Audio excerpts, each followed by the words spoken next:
Hi, it's me, Carrie Silver Lining Mena. And today on Silver Linings, I'm going to talk about kind of like what I've reflected on with the messages I got from Oz, who was the collective that Lisa Tabert Fry trans channeled for me. And as he was saying this, well, let me put it this way, messages like that don't often make sense right away. You need a little bit of time to pass, and sometimes you need a lot of bit of time to pass. And I have a little story about that too to share with you later. But as I was, in the middle of the reading, some of it resonated and some of it didn't. And I'm like, what the fuck is he talking about? For example, he was telling me that once I get past my fear, that things would move along a lot faster for me. Things would really fall into place for me. And he's not the only person that said that to me. That at some point when something happens, things are going to happen really, really quickly. I've heard that a couple of times, but that didn't exactly resonate with me at first, because he said fear. Once I cross or let go of the fear, then my things, my shit will come into place. But the reason I had a problem with that is because I always consider, well, not always, but recently in the past couple years, I consider myself to be fearless, and because I, can conquer every challenge that comes my way. But I think he just used the word fear in the same sense that I would use the word I have not surrendered yet. So I was trying to figure out what he meant, because I was like, I'm not afraid. I'm not afraid of anything. But putting it in that word fear into a different context, I kind of thought, well, maybe he means fear of starting my new diet. And I've had to be careful with that word, because I want to make sure that Layla, understands. And she's a smart girl, but I've said it a few times just to really reinforce that mommy's diet is not the same as like it would have been before, for the sole purpose of losing weight so I could feel valued and loved by society. No, I got really big when I made peace with food and I ate unrestricted for all that time, and it's just not healthy. I'm not healthy. I need to lose weight, and I will. In fact, I did start, after listening to that video and thinking about my fear, I'm like, you know what? Maybe I have like a fear of giving up food, of restricting again. And I actually really wanted to do it a while ago, but, I went on my trip to my dad's house, and it's hard to travel with kids and not, I can't be going to Panera every day.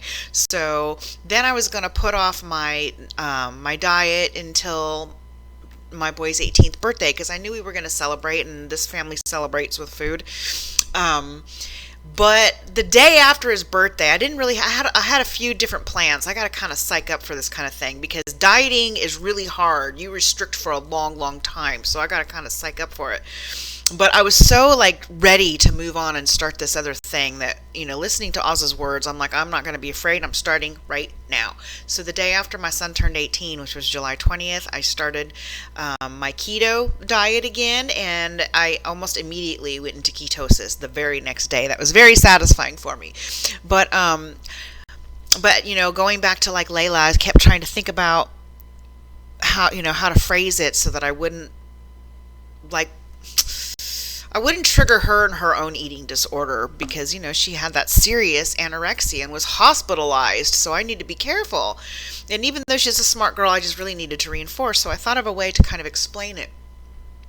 And I call it ketotherapy to kind of sound like chemotherapy, because when you have cancer, chemotherapy is not good for you. But if you have cancer, you need to go through this process of chemotherapy to kill the cancer. And then once that's done, then you can resort to a more healthy living and get rid of that poison that is chemo.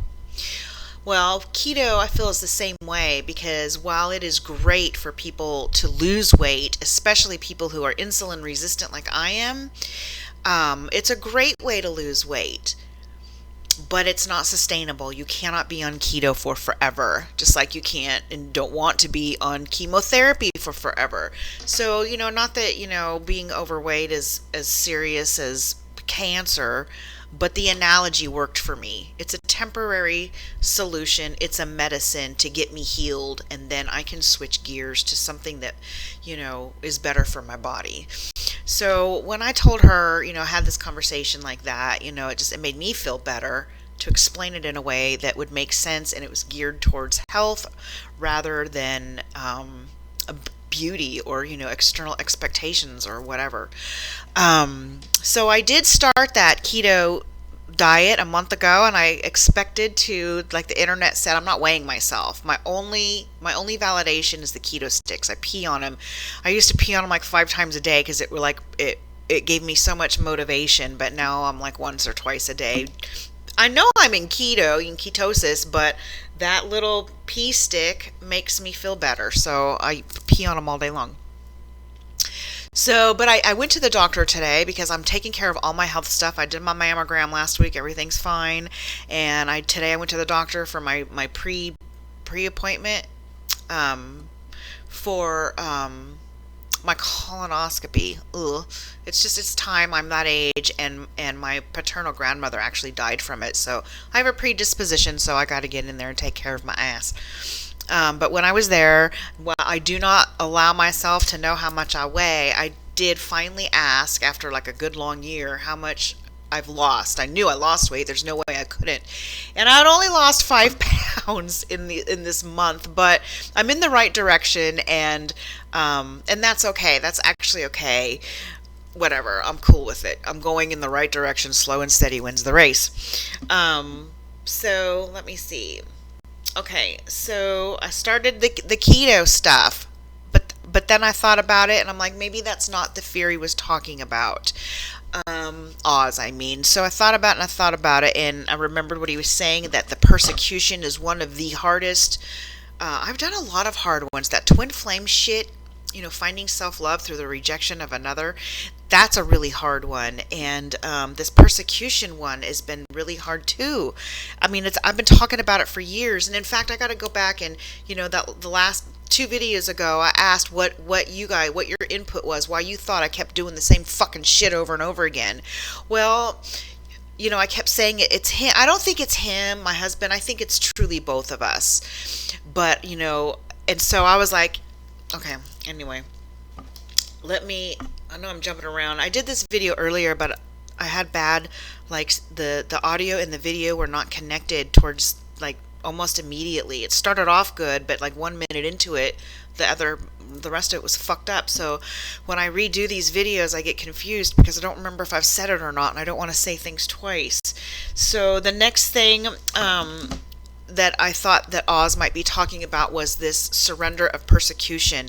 And remember, I asked him if I was healing for that past life as a witch, and he said, no, you're healing for many, many lifetimes of persecution, and it's a really hard lesson that you're dealing with right now, but you'll get through it. And I think, I still, that when that image or whatever of that witch burning at the stake version of me popped into my head, and I thought, oh, I must be healing for her. Well, her and fuckload of others apparently, but maybe that memory of that reading with Muriel was just like a hint so that I could understand that I'm still dealing with the persecution. So because I'm like so eager to heal from this, so I asked everybody in those videos a couple videos ago for their input, and people gave it to me. Like Layla gave me some input, and Jody, you're always giving me, there's a few of you that give me input all the time, and I appreciate it so much. I really, really do. This is my part here, and then those comments are your part. And I know I'm supposed to reply to the comments, but by the time I'm done, I've already like moved on. I've already figured it out. That's just the way I am. But and I really I don't.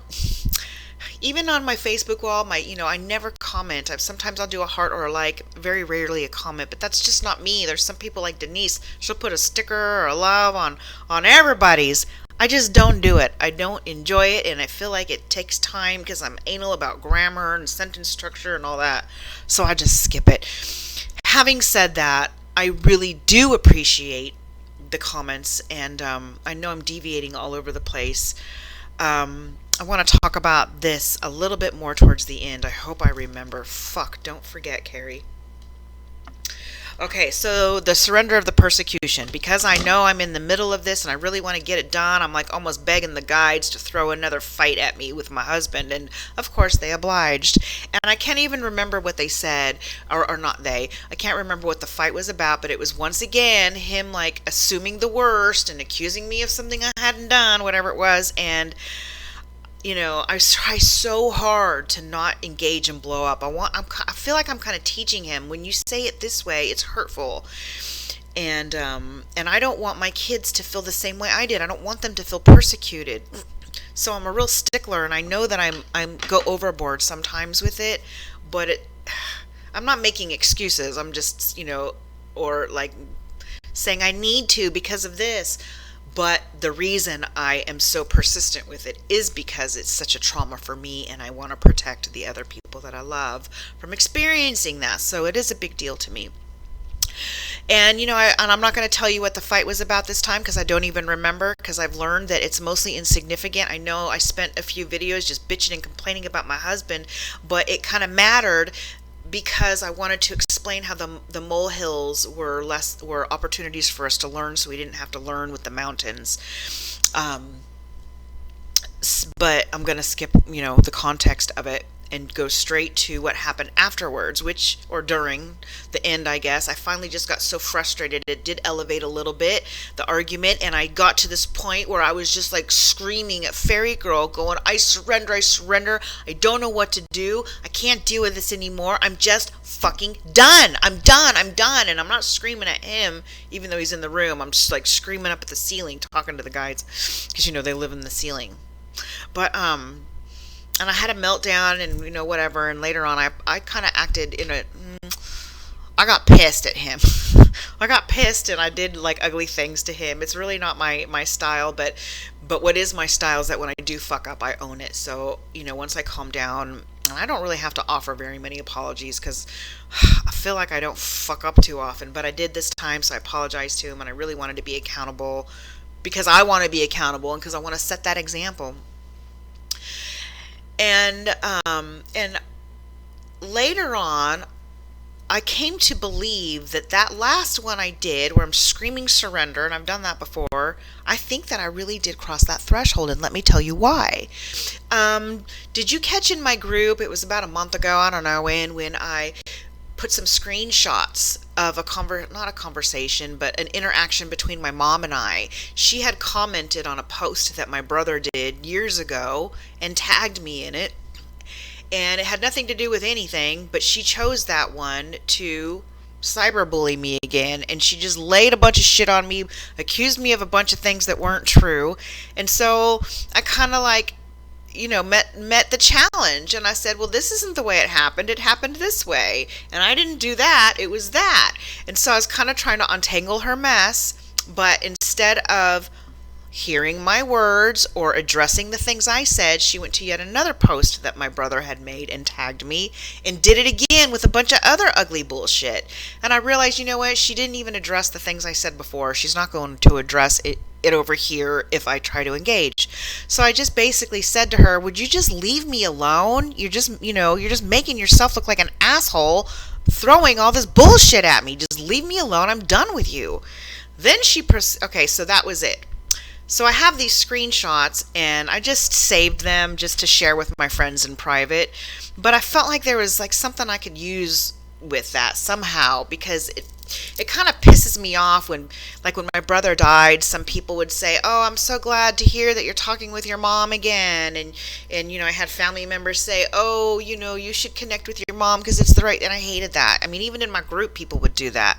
And I'm like, ugh. So that pissed me off. But when I had that image of the witch, that is where I decided, okay, I can turn this into a learnable and interesting story, which was about, I told the whole thing, and I told about how, it wasn't just to bitch and complain about my mom. I used that as a lesson, as an example, that you are not obligated to maintain relationships with toxic people, no matter who they are, whether they're your parent, your sibling, your boss, your whoever. You don't have to stay in toxic relationships. And that was the premise of that post. Well, somehow my mom found it.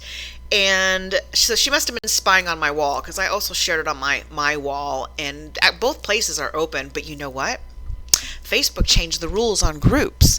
And now the new rule is that anybody can join and anybody can post, comment. Even if you're not in the group, you can post, or not post, but maybe post. But either way, the first time it happens, though, you have to get approval from the admin, which is me.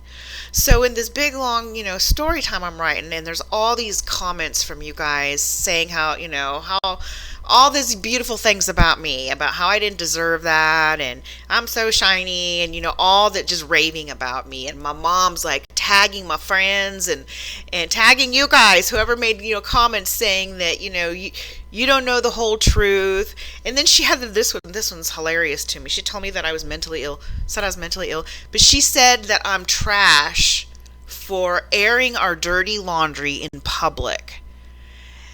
And I can't, the hypocrisy from this woman. If I took the time to point out to her that the screenshots of her bad-mouthing me were posted in a public post, that's completely lost on her. She doesn't get, how, and you know what else? I don't have dirty laundry. She's got dirty laundry. I don't have any dirty laundry. I'm fine to share everything I have, and none of it's dirty. But, look at the hypocrisy. She's accusing me of being trash when really mine's a story to help teach people, and hers was nothing but just poking me and being mean to me and criticizing me and accusing me. Just a completely different context, and for her to tell me that I'm trash for doing it publicly, for sharing her public comment in my public group. What's the difference? Well, the difference is that she's starting shit and I'm telling a story. But you can't tell that to mom. So what happened is after she tries to make these comments to reply to the comments on this post I made, she can't do it because of the new Facebook rules. So I have an option to either accept or decline. And you know what I did? Decline. And it was so satisfying. It was so satisfying because the tables had turned. And not that I want revenge, but here is a person that never listened to me. She always accused me of things I hadn't done, and she'd either hang up the phone on me, slam the door in my face, or leave my letters unopened on top of the trash can to let me know she's not interested in what I have to say. So here she is feeling accused of something she didn't do, and she's not able to speak to she's not able to, to get at me with it. She's not able to have a voice. And I don't know why she gives a shit what my friends think of her, but whatever.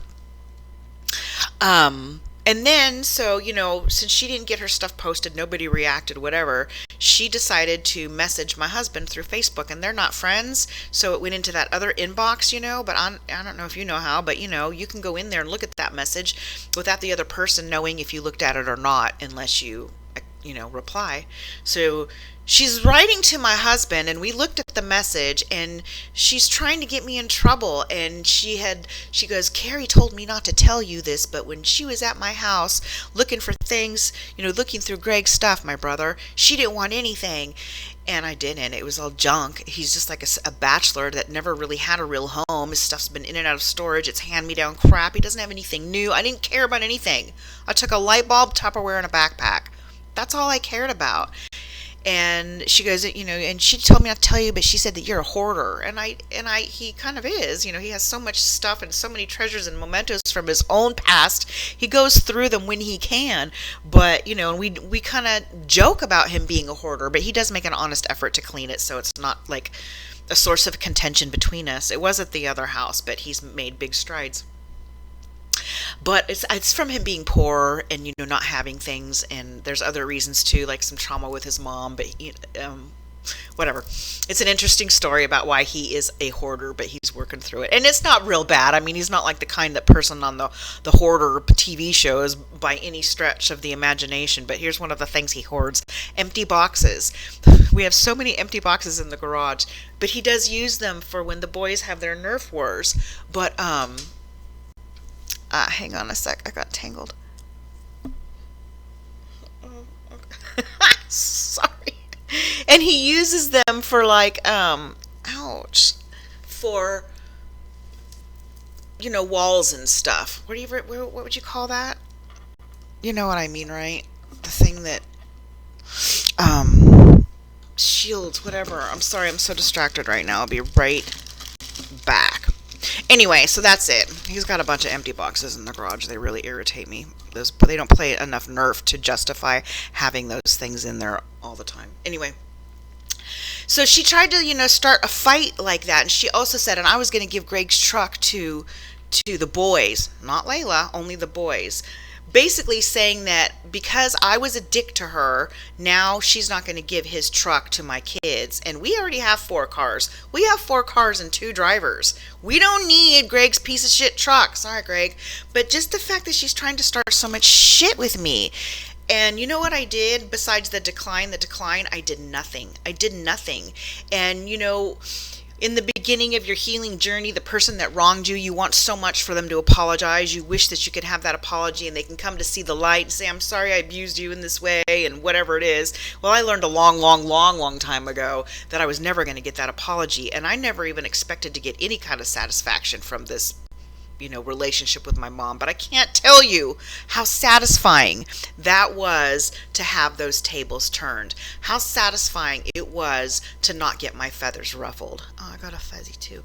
So immediately after this big surrender fight, I have this experience with my mom that I did not react to.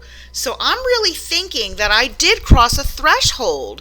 The one that Oz said was really hard. I think I'm there. So my husband and I have had like little beefs, little ones that in the past could have escalated into something huge. But I kind of feel like, that surrender night was a big volcano and everything blew and cleared it all out. But there may be some settling and shifting.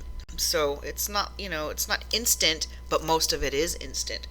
So we'll see. My husband, I keep telling him, I'm telling you, I crossed a threshold. And he's like, yeah, we'll see about that. And I know I've been blaming him for all of this stuff. But, I know that the reason that it keeps happening is because I needed more healing. I get that. And I also feel like I have to be the one to cross the threshold first. I will shift the vibration and he won't have any choice but to meet mine. So maybe he really will either stop blaming me and others, or I'll just really quit giving a shit. I don't know. I haven't quit giving a shit yet, but my shits have been a lot smaller than they once were. Okay, so, let me tell you something else strange about my mom. I forgot to tell you guys this before, but it's so odd. But at his funeral, she didn't have not one friend there. Her sister flew in with, her husband. So she had her sister and her brother-in-law, and she had a niece, not from that sister. So my aunt, uncle, and my cousin were there. And, my husband and kids were there. Everybody else were Greg's friends. She didn't have one person there to support her. And there's 2 reasons for that I'm theorizing, and one of them is she just truly doesn't even have any friends. Or another theory is that it's a long story, but I won't share the whole thing. But I learned one time that she had told her friend, I kind of crashed her Easter party one day. I brought my brand new babies over, and I was hoping it could be like an olive branch. But anyway, she got pissed off and kicked us out of the party, made a big, huge scene. But before I left, I learned that she had told everybody that I lived in Georgia.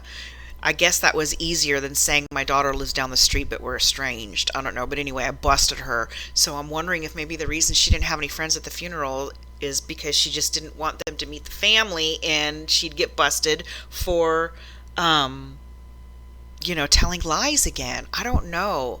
But isn't that weird? Your child dies and you don't have one friend there to support you. That's weird. Okay, and you do hear Oz. This is so sad. Now, I guess I know better, but I keep saying I'm done with my past shit, and I don't know what's next, but I do know, or I feel like Mariana is done. I feel like, I've healed for that walk-in and the past life and all that stuff. That was really, really hard.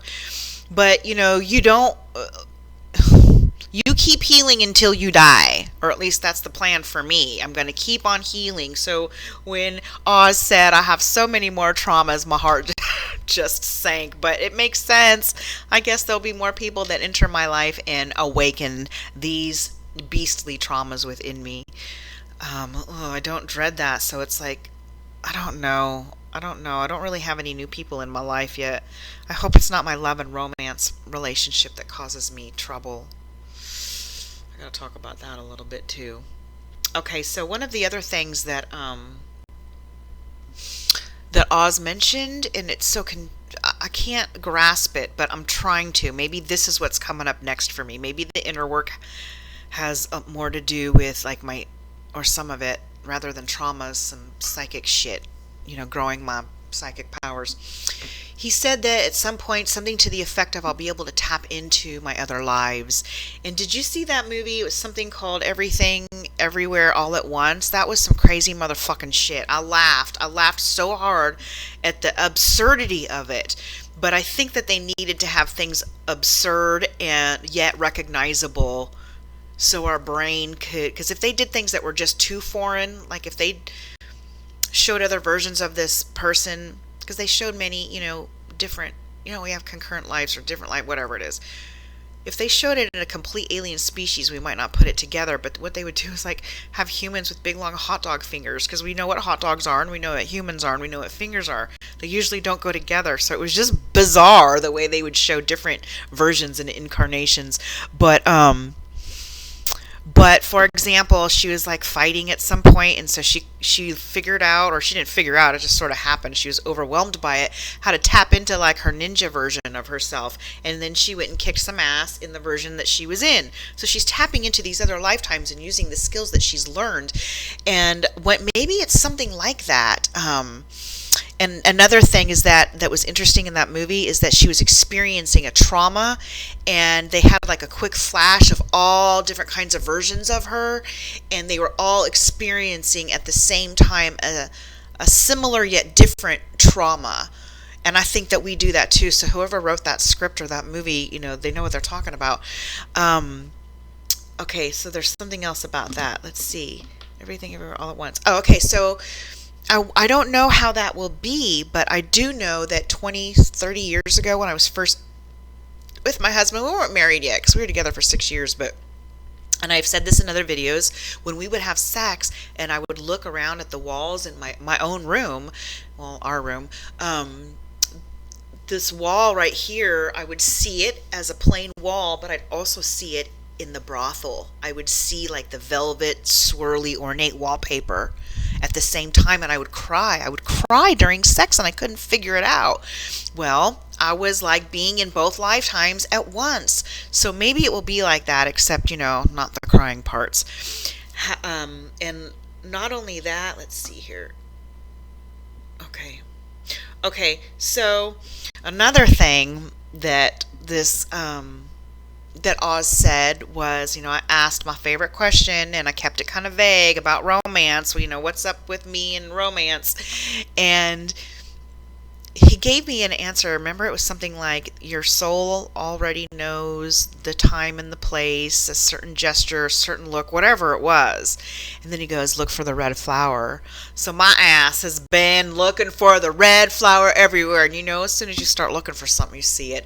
But none of them feel like the right red flower. In fact, I don't think I'll see the red flower, experience the red flower for months and months to come, if not years. But it's got my gears turning, because despite letting go, and despite making peace, and despite wanting Michael to be happy in his little family, I'm still so in love with him. I'm so in love with him. And I learned a long time ago to not fight my feelings. There's a reason that I feel the way I feel, so just go with it. The more I resist it, the harder it makes it on me.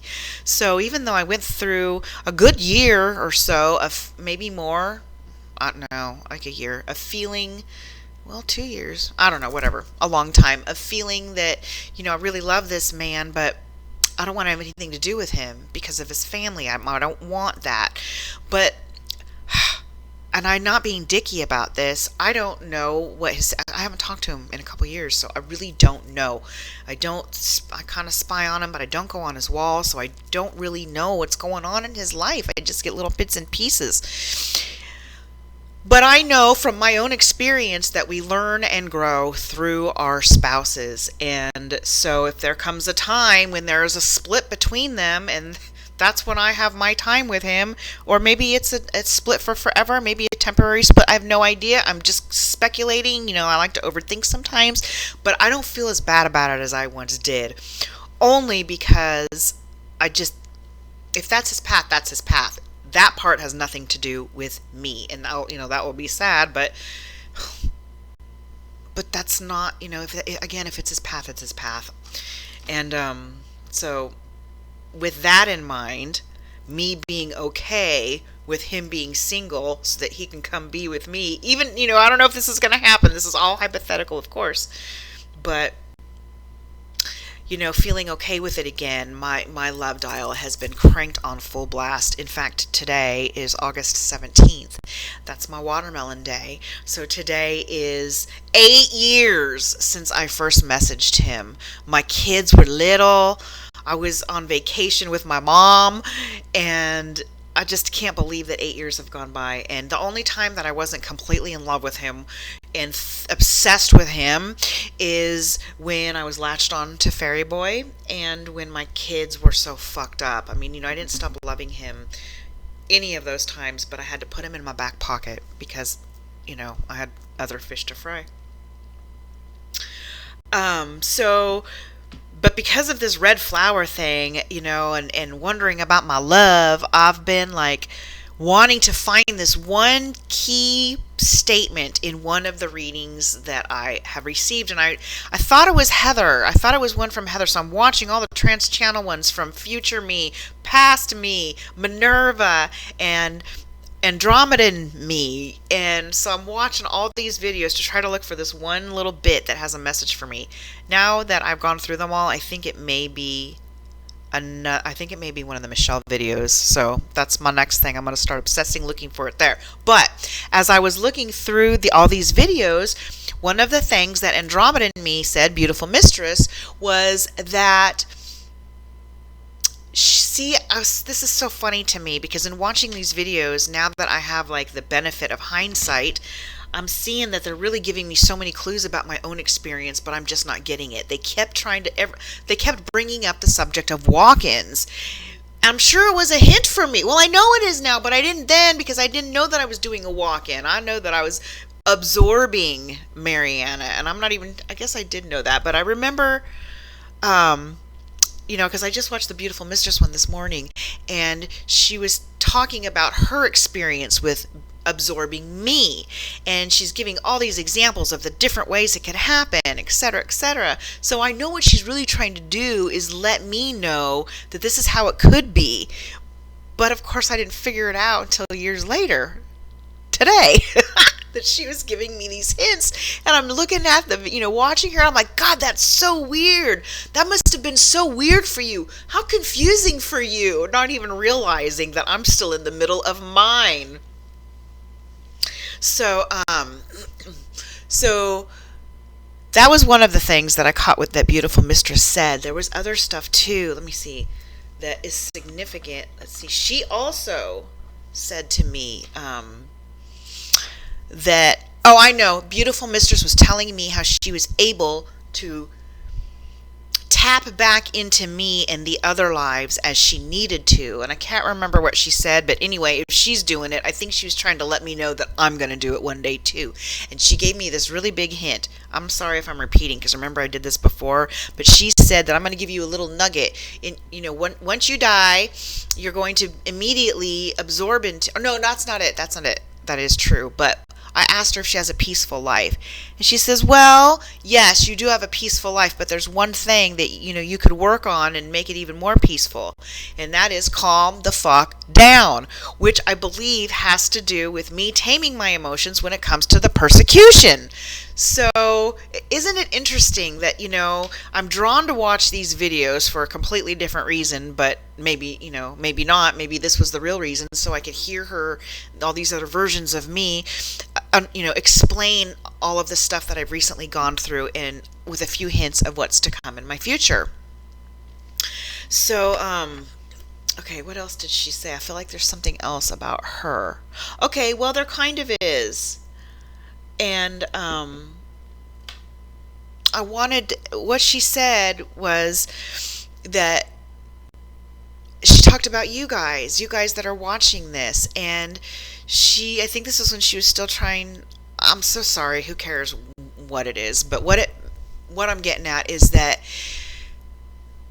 one of the reasons that I have such extreme experiences, because I go balls deep with all these things. You hear my stories, and I'm always going to Sarah with stories, and I know that she has her own things too, and I don't mean to belittle her experiences. I just think she got that huge big one out of the way. That was the Big Mac Daddy.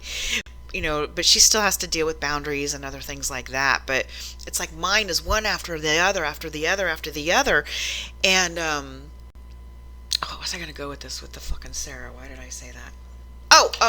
Because I experienced these things in such a big and profound way. That's not because, since I experienced these things in such a big and profound way, I am able to, well, I'm saying it all wrong. There's an exchange. I do experience these things the way I do so that I can come here and share them with you so that you don't have to have my same experiences. So you're kind of getting a crash course, because a lot of the stuff that, I go through some shitty things. So anybody that's watching this, especially those that have been consistently watching this, somehow I've helped you avoid a catastrophe. Just kidding. I don't mean that, but I've helped you learn. Maybe you can just apply my shit to your own life and figure it out better, rather than, being completely clueless like I am going into it. I don't know, but either way, it is a contract that we agreed on, and I don't understand it all the way, like who benefits what. Oops, sorry, but I think that it benefits me to tell my story. But I won't tell a story unless there's somebody on the other side of it to receive it. So you guys help me by receiving it, and same thing, I help you by you receiving it.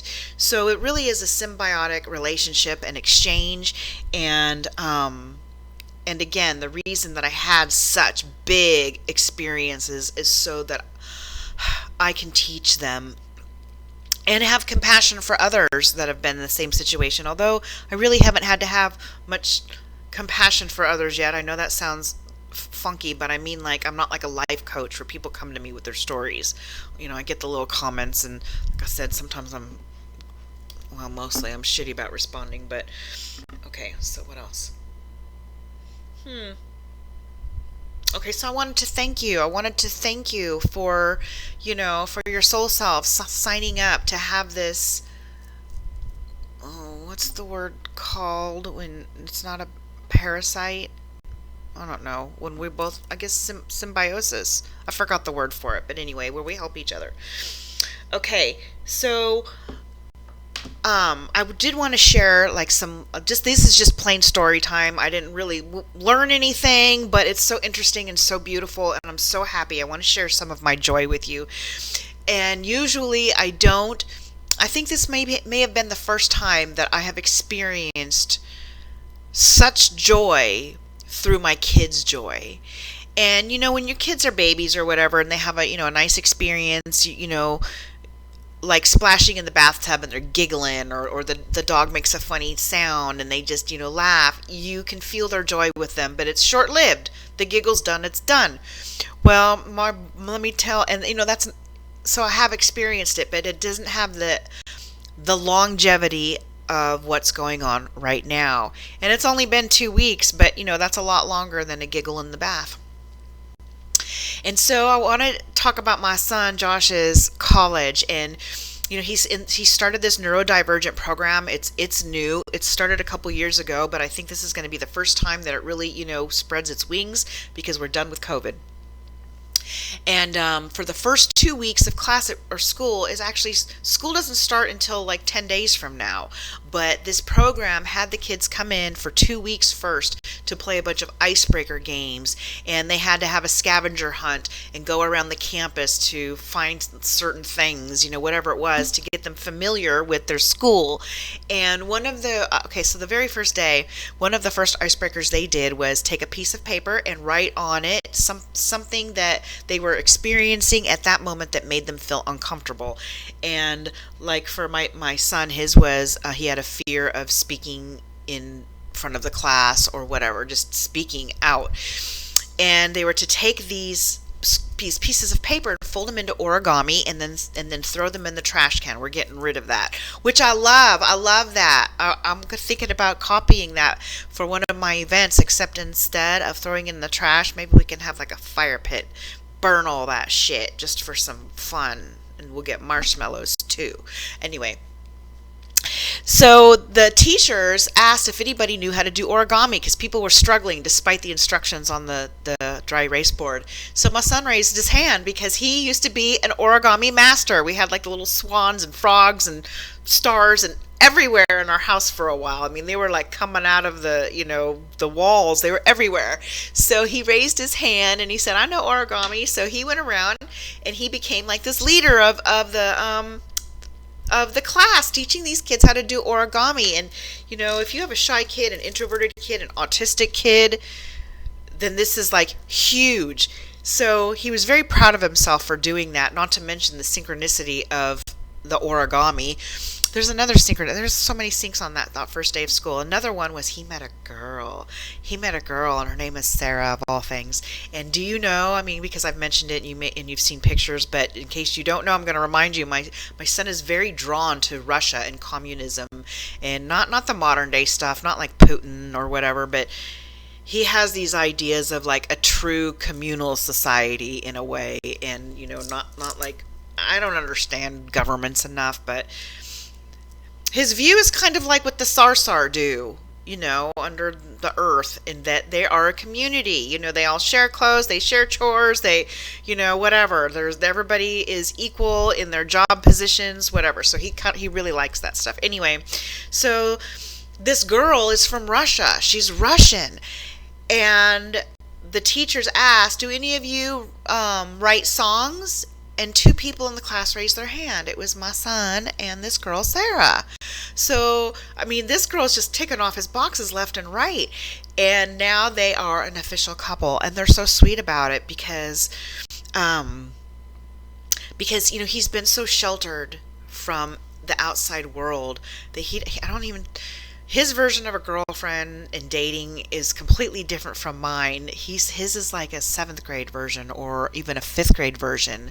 Like, they go to their spot and they sit on the bench, and I don't even think he's French kissed yet. So I keep trying to talk to him about it. And okay, I'm not going to get too personal with his stuff, but he's so sweet and he's so naive. He's 18, but he's still very young in this context because he has not had the exposure. So anyway, I'm giving him all the talks, and I told him I'll go out and get him some condoms and stuff, but I'm going to get them right away. He won't need them for a while because they have like no opportunity, no place, no nothing. It's still early in the relationship, but I know how hormones are, so I just want him to be ready when the time comes.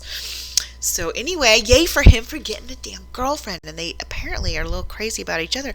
And this scares me a little because, well, Eric told me many years ago, not only would he, meet with like minds and get the help he needs, which, is that peers group, which is really, really helping him in this new neurodivergent program. He says that without that peers group, he wouldn't have raised his hand to help with origami or anything. It really, it really put him on a new path.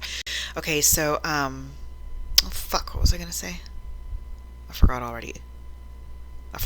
Okay, so let me just skip that for a minute and go to the other miracle of that day, the other synchronicity. And it was like a week prior to him starting school, and he likes to watch these videos he likes to watch autistic people and their vlogs or whatever. He gets a real kick out of them. They're irritating to me, and I don't know why he likes them. I don't know if he enjoys seeing how self-aware they are, or if it's just funny or what. But one of the videos he was watching was like a cringe reel, a bunch of cringy shit. And so he showed his sister this one in particular that he thought was especially funny. And I don't think she has the same sense of humor he has, but some things are funny, and she laughed with him. Well, when he went on that first day of school, he went and sat down, and he didn't really like that seat. It was too far to the side, so he went and sat in the middle, and he was fine there. And then some guy came and sat next to him, and he did a double take. And he's like, "Is that guy?" And he pulls it up on his phone. He goes, "Is that you?" And the guy said, "Yeah, that's me." So the guy that Josh was showing to his sister a week ago ended up sitting right next to him in class. I guess this guy's got like 300,000 views, and so he started putting Josh in some of his videos. And this guy's kind of a nut. He would irritate me, I think, but Josh enjoys him. I don't think his girlfriend likes him, so they're gonna have to figure out some boundaries. But wait, I gotta back up. Okay, I know what the story was that I forgot. A long time ago, Eric told me that Josh was gonna meet a girl and get his heart absolutely broken and annihilated. And I'm thinking this is gonna happen in his like 20s or something. But no, it happened like a year and a half ago when he was so fucked up, punching holes in the wall and depressed and suicidal, and I was scared, and I was bouncing back and forth between him and Layla, and that's when I had my own breakdown. His heart got annihilated, just like Eric said it would. And then he would meet somebody that, would be the right girl for him. Well, when I bought Josh a reading with Lisa Tabert Fry for his 18th birthday / graduation. And one of the things that she said to him was that he's going to find this. See, my joy is his joy.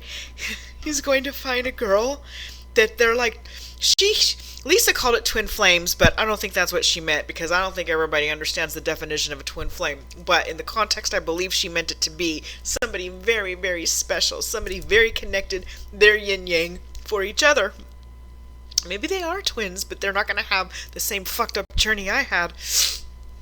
And so she said that their souls are already looking for each other, and I'm still thinking like in his mid-20s this is going to happen. But wonder if this is the girl. Wonder if she really is the one that's gonna bring him joy.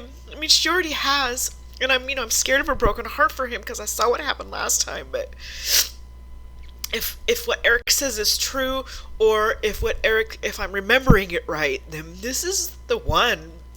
And she's a little bit older than him, a couple years older, so she is the same age I was when I met my man.